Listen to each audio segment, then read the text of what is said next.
la forêt, les bûcherons sont de plus en plus laids, avec leurs barbons de 4 mètres et leurs haches qui font des chaînes, leurs chaussures écrasent les plantes, et dans les arbres des fruits ils dansent, à grands coups de tronçonneuse, ils atrophient la nature pieuse.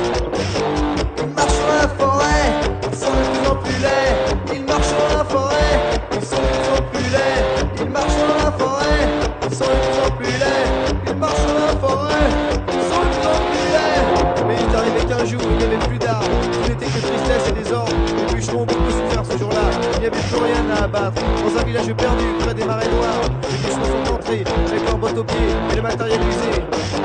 Ils marchent dans la forêt, ils sont de plus en plus laids, ils marchent dans la forêt, ils sont de plus en plus laids, ils marchent dans la forêt, ils sont de plus en plus laids, ils marchent dans la forêt, ils sont de plus en plus laids. Dans ce village perdu, il y avait un abattoir, les bûcherons prêtaient leurs mains, leur force, leur courage, pour abattre les bœufs, les veaux et les porcs, pour en faire de la viande. C'est ainsi que les bûcherons reprirent courage, en tronçonnant les bêtes.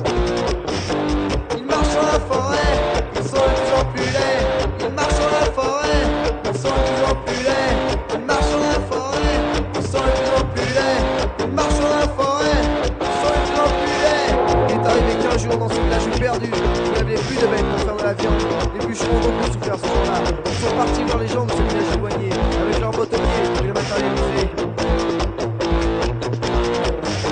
Ils marchent dans la forêt, ils sont de plus en plus laids, même pas les coups de sabre n'arrêteront leur marche.